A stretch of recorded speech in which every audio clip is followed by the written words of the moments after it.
nervous because I'm here now. Welcome in, everybody, to another episode of 410 Sports Talk. I'm Glenn Martin here with my co-host James Haskell, and in this episode, we're going to celebrate the Ravens' Week 16 win over the New York Giants, 27-13, moving the Ravens to 10-5.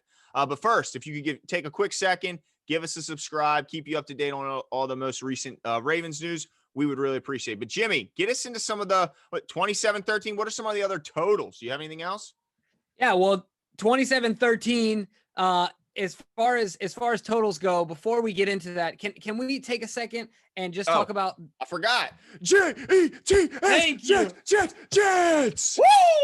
Let's go, Jets. I'm so glad we didn't have to celebrate the Steelers to start this game, although they also beat the Indianapolis Colts, giving us the open window. But just the cherry on top, the Jets beat the Browns, showing us the Browns are exactly who we thought they were, Jimmy. And Baker, he's the leader of this sinking ship.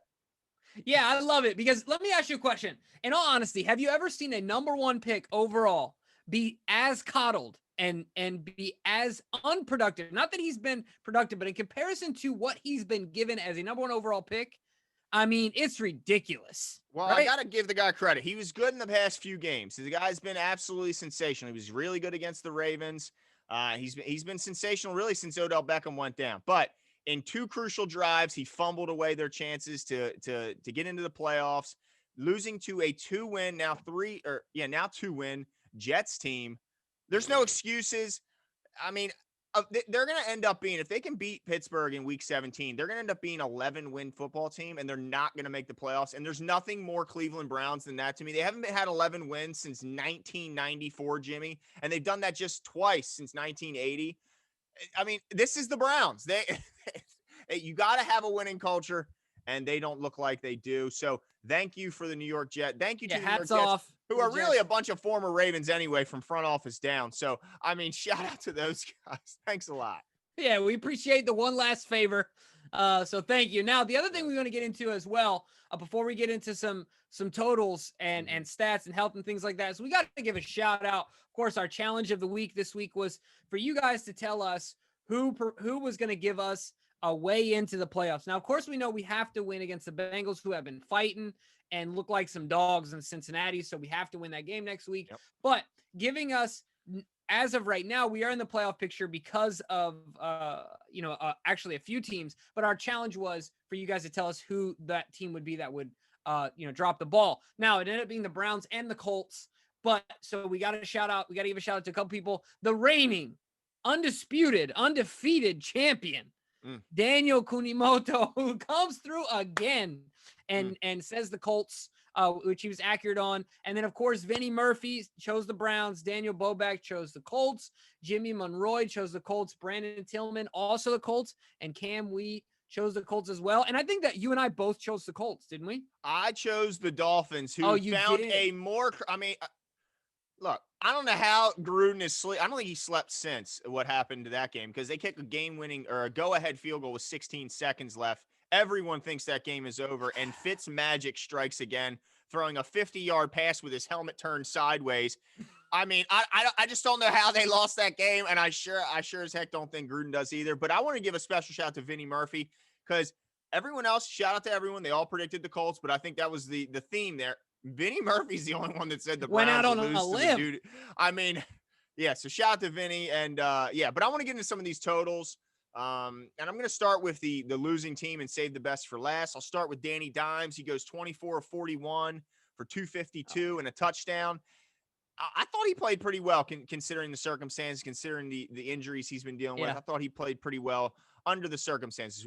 Wayne Gallman, not so well for him. 6 carries, just 27 yards.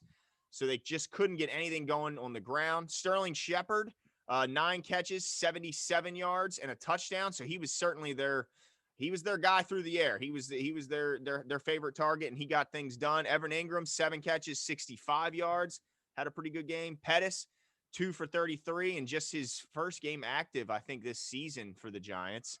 And then Slayton, 2 for 26, a guy, their big play guy. The Ravens were really able to keep him under wraps. Defensively, Not a ton to shout out for them. Logan Ryan did pick up the fumble that we saw the Ravens put on the ground late. And Blake Martinez, as expected, no shock here, leads their team in tackles with 12 Mm-hmm. total. But that's pretty much it for the Giants. Now moving over to the Ravens, Lamar Mm-hmm. Jackson, your guy, 17 of 26, 183 yards, 2 touchdowns. Gus Edwards does it again, 15 carries, 85 yards. Lamar, 13 carries, 80 yards. And J.K. Dobbins, 11 carries, 77 yards. I mean, no matter who got the ball on the ground, they were phenomenal. Even Devin Duvernay pitched in a 7-yard carry, which could have been a lot more had he not gotten shoestring tackled. No surprise here. Mark Andrews leads our team in receptions with 6 catches for 76 yards on 11 targets. Gus, 11 targets, though. 11 targets, and one of which was a absolute threaded needle by Lamar in the end zone that I think Andrews would like to have back. I think he thinks he probably should have caught that one. I agree with him. And I think him not being named to the Pro Bowl has just added a little more to his intensity. I think he's got 17 touchdowns today. in the last 2 years, so that nobody else can say that. So yeah, I think he definitely has a certain bit of a gripe there. But Gus Edwards, your guy, I'm tired of the he can't catch bull crap. This guy makes a phenomenal grab down the sideline, goes up and gets it in traffic, then turns around, trucks a defender, barrels down for 27 yards. I mean, the guy was phenomenal. Marquise Brown, 4 catches, 25 yards, nice touchdown in the corner. I thought Willie Snead made a nice catch. Looked like he was a little banged up after that, but and then of course, got to throw up the X. Des Bryant, 1 catch, 8-yard touchdown. The guy's just he's officially a red zone threat. And then defensively, I got to give a couple shout outs. Chris Board, 2 sacks. It was a sack party today. Matt Judon, a sack. Let's see who else had one. McPhee had a sack. Jihad Ward had a sack. Justin Matabike, who, by the way, got his first sack as a professional, as a Raven. Shout out to him. And then Marlon leads our team in tackles. I believe he led our team in tackles last week, too. So that's not something we want to see from a corner. But nonetheless, good game for the Ravens. Did what they had to do, make a bad team look bad. That's absolutely right. And just like you mentioned, Lamar Jackson just seems to be rounding out into form. I don't think there's any other way to put it. And we'll get into that a little bit later. But before we do, I want to get into some health, just because I think that's something to also, at the end of every game, you've got to assess your troops after battle, right? Yeah, so we did see we had some scary ones in this game. You talked about Marlon leading our team in tackles, and I might be starting to show with him. He was a little shaky on that knee. He came back in the game. There's 3 guys that got banged up that all came back, but I think it's still worth noting. That would be Marlon Humphrey, J.K. Dobbins, and Deshaun Elliott.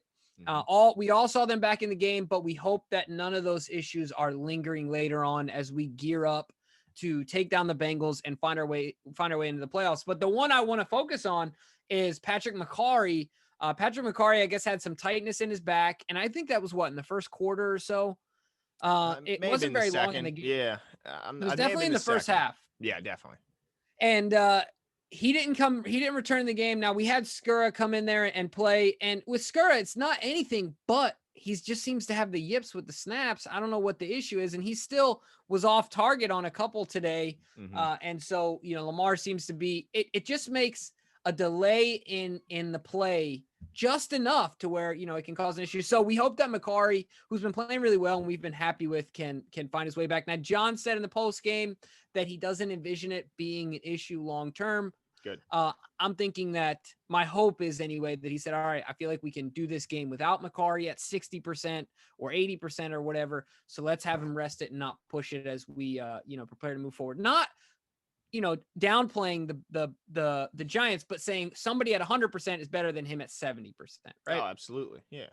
So, as far as that goes, just like we mentioned before, we didn't see Jimmy, we didn't see Marcus, we did see Calais back, which was great.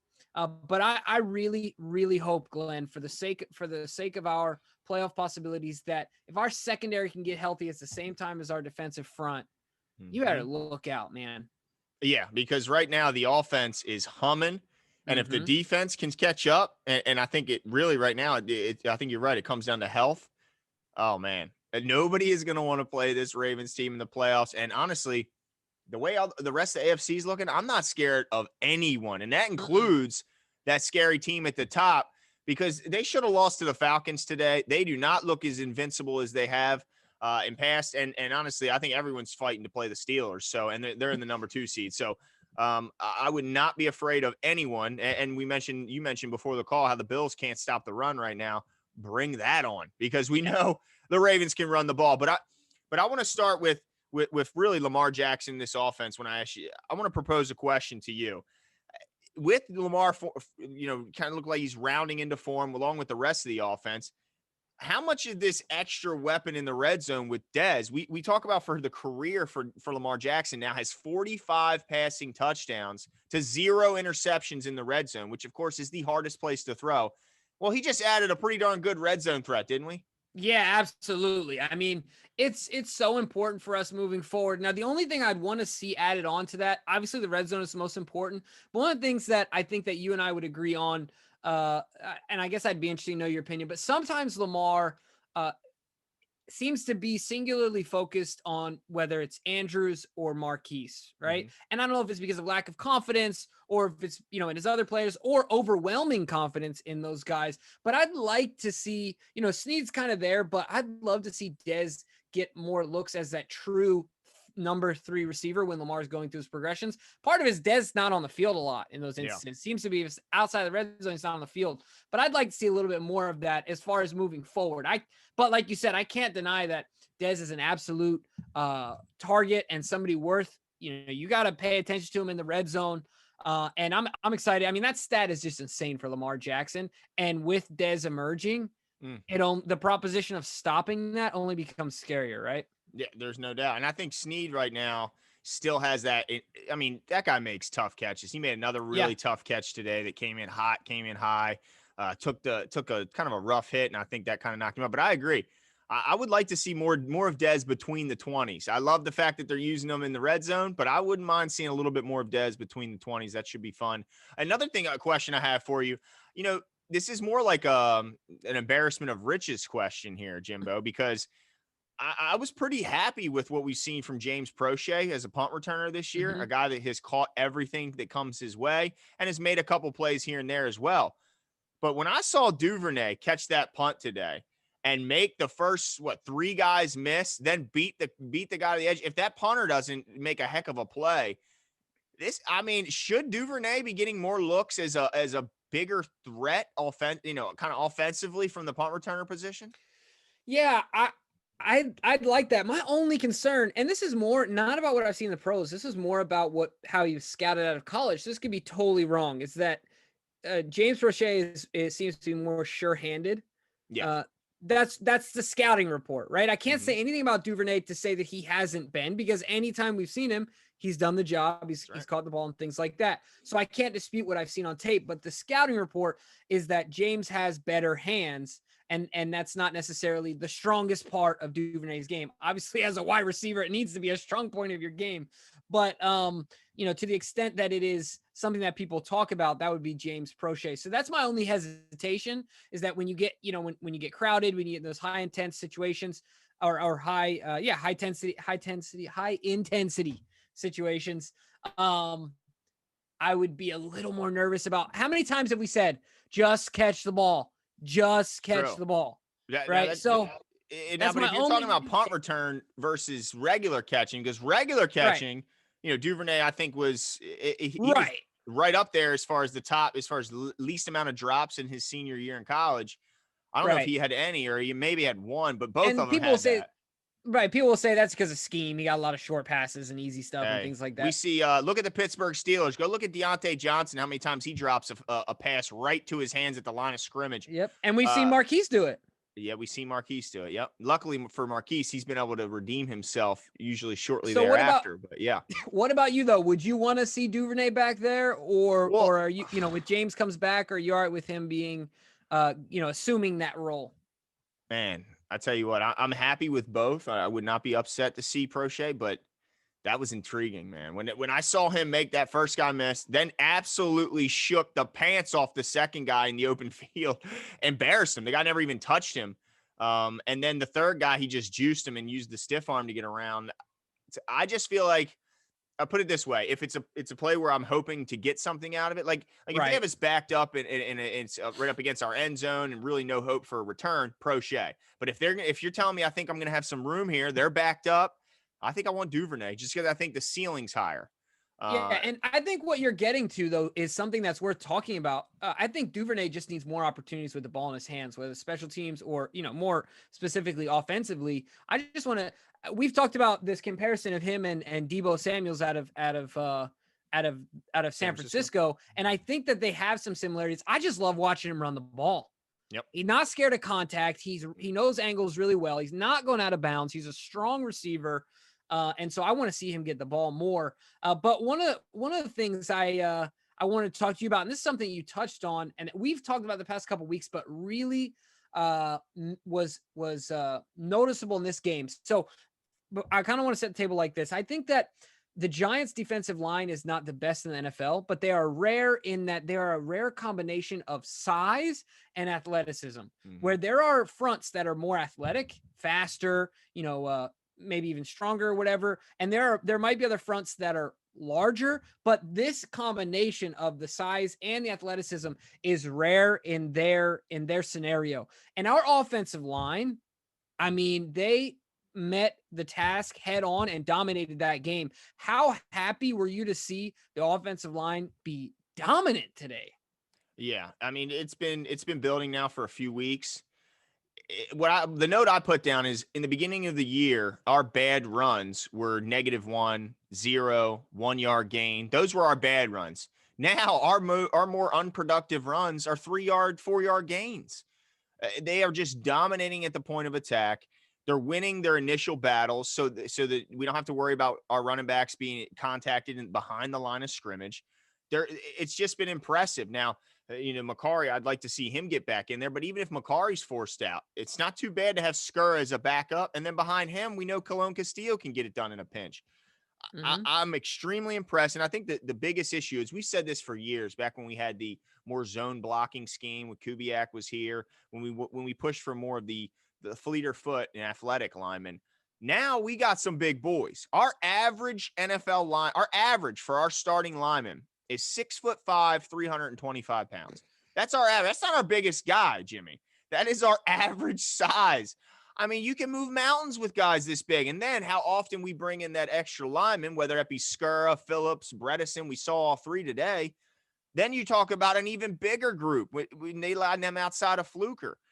I mean, it is just a big, powerful, strong group. And then you combine the amount of deception we have that we are, I think, second in the league as far as motion pre-snap, right behind the Niners, and it's only a few percentage points behind. I think something like 74% of our plays have pre-motion snap or pre-snap motion.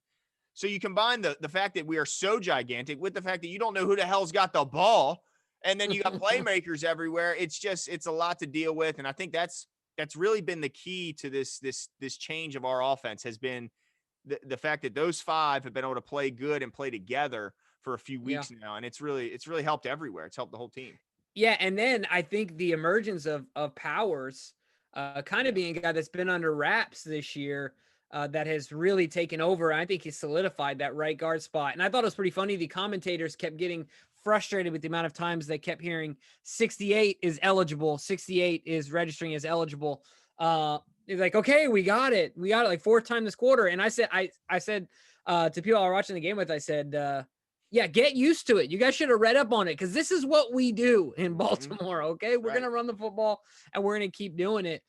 So I was super happy. I agree with you. I mean, I'm super excited about the offensive line moving forward. Obviously, we'd love to have Stanley back, but for the guys that we have, I mean, man, they look good. Now, the other thing I want to mention, I talked about this earlier, is that Mark Andrews seems to in this game to me, he seemed to have a little bit more of a fire under him. And I think some of it has to do with the fact that he wasn't named a Pro Bowler, and he knew that the guy on the other side of the ball, Evan Ingram, is a Pro Bowler. And he said, all right, I'm going to show you what a Pro Bowler looks like. And I tell you what, anybody coming out of that game that wants Evan Ingram over Mark Andrews should never evaluate football again in their life, because he is a grown man. He made ridiculous catches today. Were any of his catches extraordinarily easy? I mean, I think there was maybe one where he was pretty open, but yeah, a lot of them were contested. I mean, And man, the way that he high points the ball Mm-hmm. and the way that he catches in a crowd, it's when that ball goes up, it's his. Yeah. 9 times out of 10, it's his, and it's just impressive. It's funny because once again, the people I were watching the game with today was like they mentioned that Mark Andrews moves like Dennis Pitta, and I said the thing that you don't realize is Mark is so much bigger Yep. than Dennis Pitta. Dennis is what 6'4", 240, soaking ring and wet. Mm-hmm. Mark's what 6'5" or 6'6", 270, 260. Yeah. pushing two. 270. Yeah, I Yeah. mean he's a big dude. So just wanted to. I mean I'm excited about him moving forward, and man, I hope we get into the postseason, Glenn. Well, I think we're good. I mean, as long as they beat the Bengals. I mean, if you can't beat the Dude, Bengals in I week just get nervous 17, about it because they're division rival. Well, that's true. division opponent. Yeah, that's true. Yeah, but look, Lamar. Since Lamar here, we don't lose these kinds of games. But I will say, Evan Ingram did have 7 for 65, Mm-hmm. Andrew 6 for 76. So very similar games. But I But agree what I with mean, you. though, if you watch it on TV, though, the catches that Ingram had were, they were short. It was Inconsequential. short stuff. Yeah, I mean, Yeah. it was stuff where he schemed open. There was Right. nothing where it was like, "Hey, go make a play." Yeah. No, I agree You know what with I you. mean? But the next guy I want to talk about is, I mean, he's looking better and better each week. Mr. J.K. Dobbins. I remember he gave Big Harbs a hug last week and said, thanks for trusting me to the coach. And coach said, I'm always going to trust you. And with good reason, because he breaks Jamal Lewis's rookie running back touchdown record. He now has 7 touchdowns on the year. This guy just gets better and better. I was glad to see him come back in after the injury, but I don't know how much work he got after that, but he was at least out there as so he had to have been pretty healthy. But what are your thoughts on JK and how good he's been this far?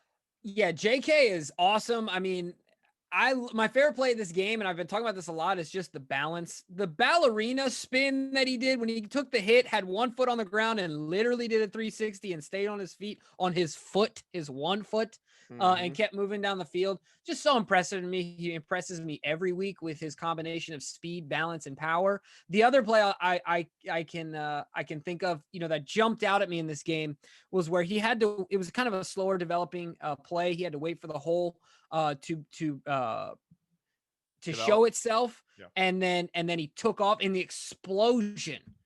I mean, the guy is he drops gears and takes off, man, like few can do. And so the combination of him and Gus is just awesome.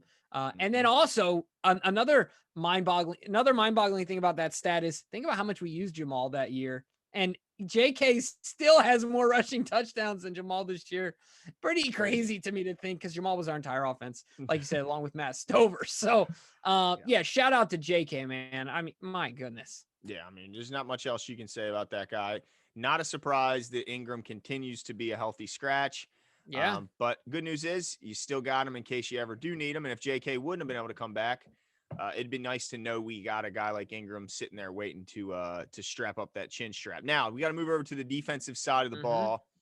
The pass rush has been kind of hit or miss this year. It's either really there or it's non-existent. Well, today, man, it was there, and it was there a lot in the second half, specifically, the fourth quarter. I mean, I would venture to say 5 of these 6 sacks probably came in the fourth quarter. At one point, it was 3 consecutive plays, which would have forced a punt if it wasn't for Justice Hill getting one of the worst roughing penalties I've seen in a long, long time on 4th and 22. But needless to say, we're not going to get bogged down on that. I want to talk about these 6 sacks because I want to point to one guy who doesn't get a lot of pub. You don't hear his name very often, but Jihad Ward. It just seems like he sparks this pass rush. He comes in, he takes down the quarterback, he gets up, he's celebrating, the team's celebrating with him.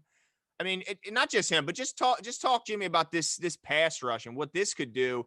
Because Ngakoue was fired up at one point. We're going to get into Judon. This guy was phenomenal. What could this pass rush be looking like going into the playoffs? It's got to have some teams a little bit nervous. Yeah, absolutely. I think that the advantage to our pass rush right now is its versatility, in that you got a guy who's probably throughout his career, probably one of the best interior pass rushers in Calais Campbell, and the way that he gets to the quarterback by beating the interior guys. You got a Judon, he's the type of guy to me who's a kind of a Swiss Army knife, where he's never going to be the fastest. He's never going to be the strongest. He's never going to be the whatever in the top of every category, but he's very solid in all of those categories, right? He can get there in a myriad of ways, so it depends on his matchup. And then you got Ngakoue, that is just a speedster off the edge. And then you've talked about this before. We got We got linebackers, specifically Queen, who is so fast. So I think the advantage that we have, and Metabike, Metabike, I love the way that he uses his build. He's shorter, he's stouter, but super explosive. Like you said before, ran a 4.8 and he's 300 pounds. He's so strong. The short twitch muscle in him has got to be out of this world.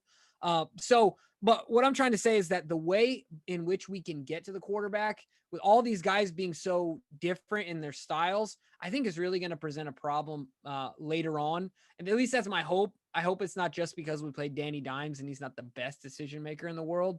But I'm excited for the pass rush. The biggest thing is just health. Our front seven is just getting healthy together, right? Like at the same time, they seem to be getting healthy. What's your take on the pass rush? Do you think it was a bad, Danny Dimes maybe not always making the best decisions, or do you think this is really us, taking a true step forward? Well, I'll be honest. I was a little disappointed early on, but I think as we all know, pass rush and pass coverage on the back end all work hand in hand. And I'm sure when you're out, Yeah. guys like Jimmy Smith and Peters, and they're not up for the game, I'm sure you have to tone down some of those pressure packages. So in the first half, I didn't see a ton of pass rush. I was getting a little concerned, but man, they really turned it up. I think Pernell McPhee brings the violence with his hands, and it's just we have so many guys that can come after you.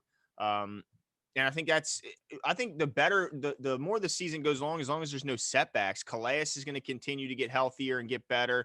He still isn't impacting the game nearly like he was to start the season. It's not even close. So if he's able to get back to what we're used to seeing, I mean, this could be problems. And then you bring Peters and Jimmy Smith back on the back end, forcing you to hold the ball that split second longer.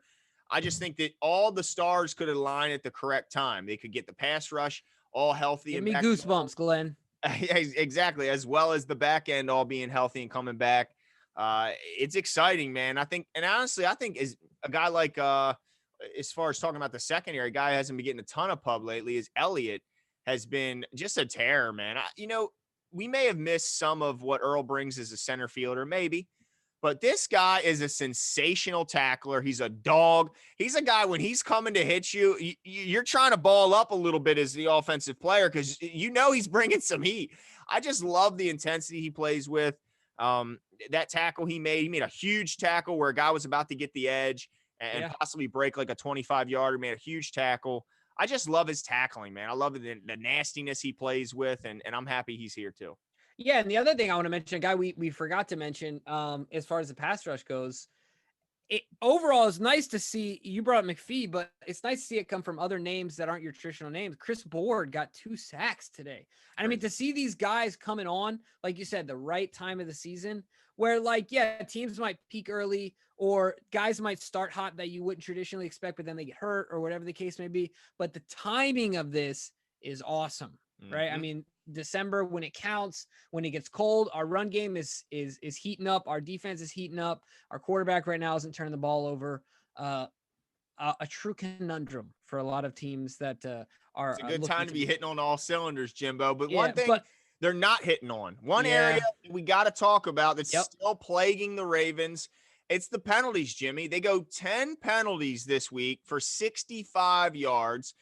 And they're in bad situations. They continued a few Giants drives. They killed a couple of air drives. Jimmy, I mean, what else can you do? I'm sure Harbaugh is going absolutely nuts. You can see it every penalty, even through the mask and the glasses and the hat pulled down. You can see his ears are steaming. He's pissed. What can you do to stop these guys from creating these silly penalties? I'm out of answers. I mean, the only thing I can think of is you pick up the football. Just like remember the Titans, you hit him in the helmet with how many feet are in a mile, Petey? How many feet? I mean, you get those guys running at no. That's right. Obviously, that's not going to happen anymore because this isn't the 70s. But that's a tough one, and it's a tough one to solve in 1 week, right? And move into the playoffs. We got another. What was it? An illegal shift or illegal formation? Somebody was covered up. Yep. Yeah, every week we seem to get we can count on at least one of those. But just continuing to be a broken record, I believe, and I'm sure it's the same for you, that we all have those people that when we're about to do something stupid, we can hear them in our heads, right? To this very day. And so if John just keeps, and those are usually the people that we consider to be naggers, Yep. right? The Yep. ones that are just nagging and nagging over and over again. And so he's just got to keep repeating himself. So they hear John in the back of his head saying, don't be a dummy. You know what I mean? Yep. Yeah. And I, honestly, I, I think it's more than just Harbaugh. I think at this point, when you're this far into the season, you're still seeing these problems. I think the leaders of the team, yeah. the players on the field need to police themselves. They need to police Mhm. each other. They need to. You got to stop doing that. You have to almost. I mean, at this point, start shaming some of these guys into playing a little smarter because a lot of these Yep. penalties, it's not like these penalties are 100-mile-an-hour penalties. Some of these are just dumb penalties where, like in 4th and 22, if that was an impactful moment, you can't run into the punter. You just cannot give them that first down. It was just dumb, in my opinion. So I think that you just got to be smarter, and I think the leaders on the team have to take it upon themselves to police the other guys. But that's really the only thing that I could get as far as a negative in this game was the fact that they were a little undisciplined and the penalties became a problem. But players of the game, I'm going to get us started here, Jimmy. I'm going to start on the defensive side of the ball. I thought Matt Judon was absolutely phenomenal. I mean, if you just look at the stats, he had the 1 sack, he did 2 tackles for loss and just 3 total tackles. But all those 3 tackles were phenomenal. I mean, he had a great tackle for loss, then he had an absolute great sack, and then he had the play he made on the I believe it was a running back or it might have been a wide receiver where it was like For that screen. yeah, it was a phenomenal play, man. Pulls the guy down for a huge loss on a play. I just feel like he's been playing a lot better lately. We were kind of hard on him early on with him not getting a lot of sacks. Lately, he's been putting together some games, Jimmy, and that's going to be scary because you mentioned he's good at a lot of things, may not be spectacular or anything. One thing I will say he's spectacular at is his motor. This guy has a Oh yeah. fantastic motor, never stops. And yeah, you got to give him credit for that. So who you got, Jimbo? Yeah, but just real quick, speaking of that motor, think about how long he had to stand there and sustain that block. Not sustain the block, but work. Have the blocker in front of him, work through it, work through it, work Nope. through it, work through it, and then bam, make that tackle. So you're absolutely right about the motor. Defensively, I mentioned him earlier, Chris Board. With 2 sacks coming on, I think he missed the Pro Bowl as a special teams player. Just another guy that's pretty probably felt miffed. I know he takes a lot of pride in special teams. But just kept hearing his name today, kept seeing him in action. Obviously got the 2 sacks. So my defensive player of the game is Chris Board. I think you're always a candidate when you're in a multiple sack type game scenario. Yeah, just another example of fast blitzing linebackers that we have Yep. with him, Queen, Harrison. We will send some guys, and man, he looked fast. He almost looked like Queen on that play. He was phenomenal. Yeah. So offensively, I got to give it to Lamar. I mean, another sensational game. I mentioned the 2 touchdowns. He wasn't sacked today, got out of a few sticky situations, goes over, guys 80 yards on the ground again. Really, he was great. It's funny when he gets tackled on runs, doesn't it seem like every time he's tackled on a run, he sits up disappointed, like he thought he was going to score. It doesn't matter. He sits up like, dang it, I was this close. Like he thinks he should score every single time he runs the ball. And I love Yeah. that about Lamar. No, absolutely. I love that as well. One of the things I was thinking about is that when he sees a crease, there was a play where he got tackled where he could have easily just kind of gone down or slid like a normal quarterback was, but he hit it into gear to see if he could just make it through these 2 different. Yeah. And Blake Martinez just got a piece of it and he was so upset. But I know it's like, you're just programmed that way. It's like a lion on a hunt, right? He's just not programmed to do anything else, but he sees it and he's like, screw it, I'm going for it. He gets that second gear. Yeah, right when he thinks he's about to, I'm going to go out of bounds or go to, nope, I see an opportunity, I'm going to take it. So, yeah, my offensive player of the game, though, Gus Edwards is my offensive player of the game. Part of the reason is because I picked him to be my big game player of the week with 85 plus or 85 rushing yards. I said 85 plus, but like you said earlier, he also pitched in the receiving aspect and had 37 receiving yards. So went over 100 plus 122 total yards. Right. So Gus Edwards doing his thing, showing out. I would have loved to see him, get into the end zone, but I think every week he's increased his value and shown something that he's improved upon. The speed this week stood out to me. The spin move there on the broken play where he, almost made it to the end zone. Yep. And there's a couple plays where he's in the second level where normally he would have gotten caught, but it was able to get 7-10 more yards. So shout out to Gus. He's my player of the game, my offensive player of the game. And he might have the second best stiff arm from the running back position. And he's challenging Derrick Henry. If he had the name Derrick Henry has, he would be getting these because he stiff armed the pants out of a couple guys. And didn't just stiff arm him and then go right down. He stiff armed him and Right. then picked up multiple yards after that. So it was impactful stiff arms, not as you're going out of bounds or none of that crap. Yeah, he better be on angry runs tomorrow morning. Oh, dude, after that catch, he high points the ball in traffic, then turns around with no momentum and trucks a safety, an NFL safety, absolutely obliterates him, and then goes for another 15 yards. I mean, he was phenomenal, man. If he's gone, Jimmy, there's no way they can let this guy leave in free agency. I don't know what you got to pay him, but he to me, he's more valuable here than he would be in any other offense. So let's just make sure he stays here because, man, he's just perfect fit. But that's it for us, guys. Let us know who your guys' offensive and defensive players of the game are. Just overall thoughts on the game. What do you think about the Ravens going in the playoffs? And make sure to keep listening. We got our preview show coming up. We always have a guest to preview the opponent as well this week. So just keep watching and we'll keep cranking these out. See ya.